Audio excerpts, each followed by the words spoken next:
I will tell you very simply, we won the election. Elections have consequences.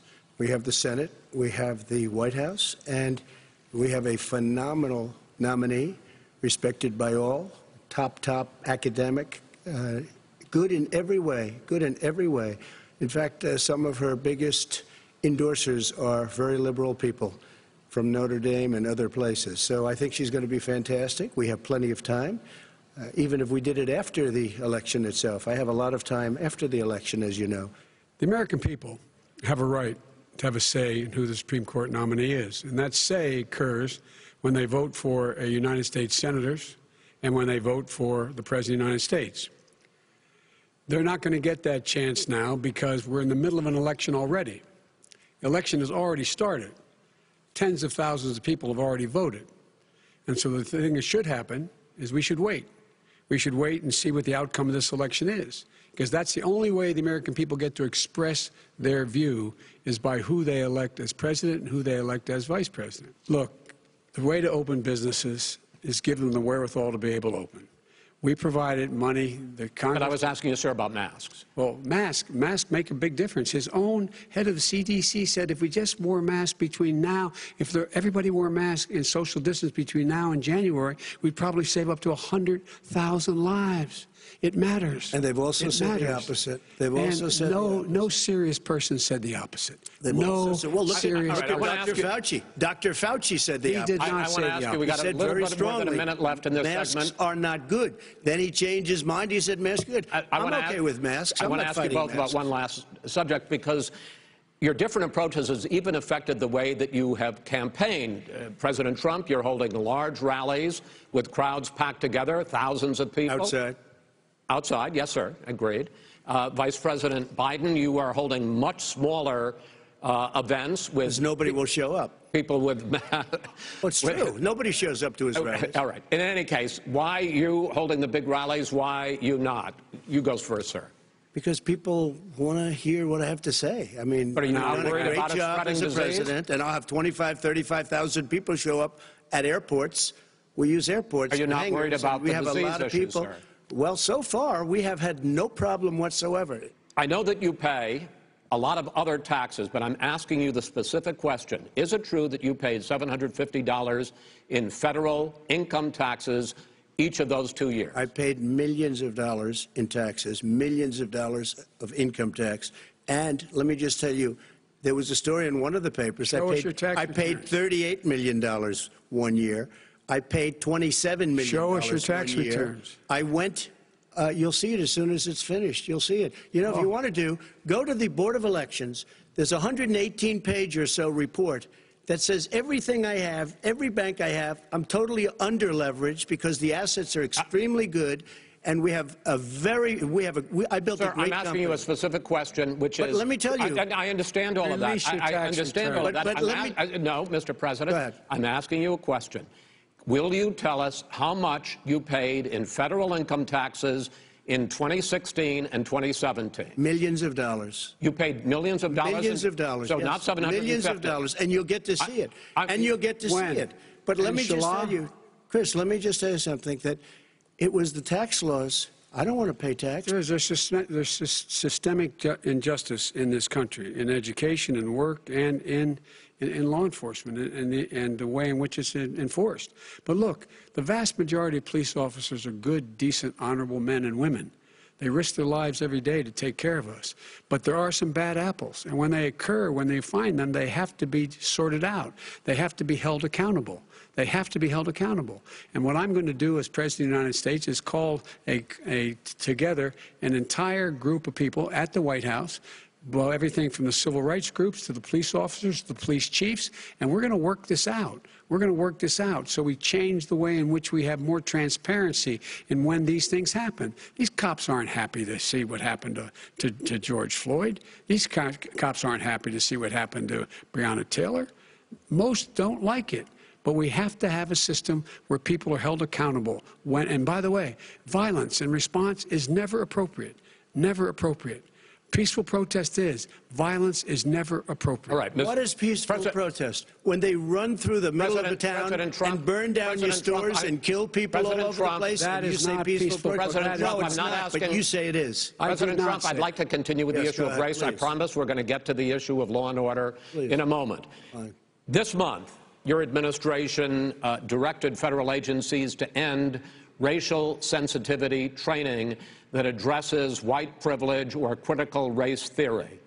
Why did you decide to do that, to end racial sensitivity training? And do you believe that there is systemic racism in this country, sir? I ended it because it's racist. I ended it because a lot of people were complaining that they were asked to do things that were absolutely insane, that it was a radical revolution that was taking place in our military, in our schools, all over the place, and you know it, and so does everybody else. And he would know. What is radical totally about racial sensitivity training, sir? If you were a certain person, you had no status in life. It was sort of a reversal. And if you look at the people, we were paying people hundreds of thousands of dollars to teach very bad ideas and, frankly, very sick ideas. And really, they were teaching people to hate our country. And I'm not going to do that. I'm not going to allow that to happen. You have repeatedly criticized the vice president for not specifically calling out Antifa and other left-wing extremist groups. But are you willing tonight to condemn white supremacists and militia groups and to say that they need to stand down and not add to the violence in a number of these cities, as we saw in Kenosha and as we've seen in Portland? Sure, are you I'm prepared willing to do specifically that, do it? Well, go ahead, sir. I would say almost everything I see is from the left wing, not from the right wing. So what are you saying? I'm willing to do anything. I want to see peace. Then do it, sir. Say it. Do it. Say it. Do you want to call them? What do you want to call them? Give me a name. Give me a white name. Supremacists and white like me to condemn? White supremacists and right Proud Boys. Stand back and stand by. But I'll tell you what. Somebody's got to do something about Antifa and the left, because this is not a right-wing problem. This is a left-wing. FBI director This is a left-wing problem. White supremacists. Antifa's an idea, not an organization. Oh, you got it. Not militia. That's what his FBI, FBI director said. Well, I'd like to talk about climate change. So would I. Okay. The forest fires in the West are raging now. They have burned millions of acres. They have displaced hundreds of thousands of people.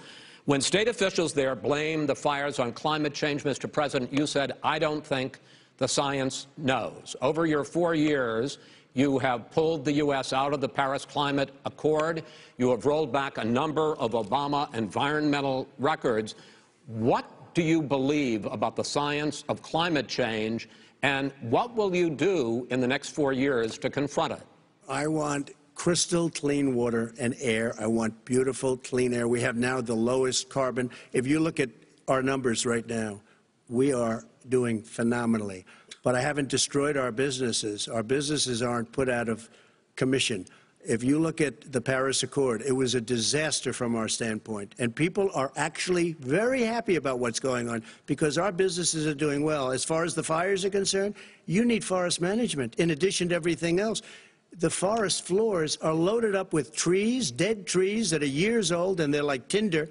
Vice President Biden, I'd like you to respond to the president's climate change record, but I also want to ask you about a concern. You proposed $2 trillion in green jobs. You talk about new limits, not abolishing, but new limits on fracking, ending the use of fossil fuels to generate electricity by 2035, and zero net emission of greenhouse gases by 2050.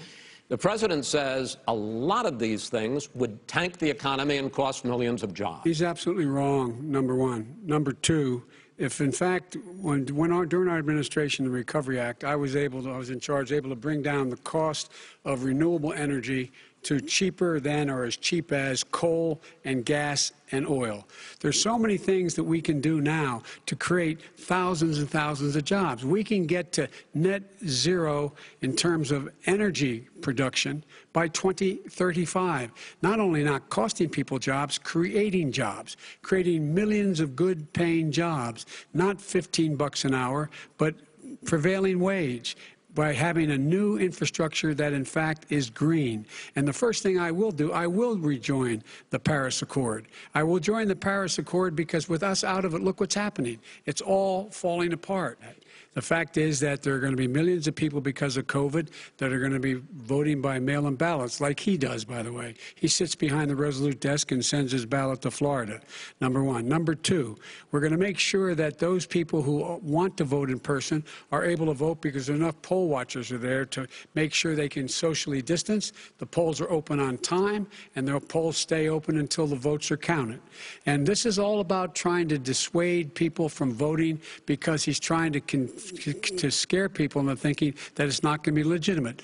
Show up and vote. You will determine the outcome of this election. Vote, vote, vote. If you're able to vote early in your state, vote early. If you're able to vote in person, vote in person. Vote whatever way is the best way for you, because he cannot stop you from being able to determine the outcome of this election. As far as the ballots are concerned, it's a disaster. A solicited ballot, okay, solicited is okay. You're soliciting, you're asking, they send it back, you send it back. I did that. If you have an unsolicited, they're sending millions of ballots all over the country. There's fraud. They found them in creeks. They found some with the name Trump, just happened to have the name Trump just the other day in a waste paper basket. They're being sent all over the place. They sent 2 in a Democrat area. They sent out 1,000 ballots. Everybody got 2 ballots. This is going to be a fraud like you've never seen. The other thing.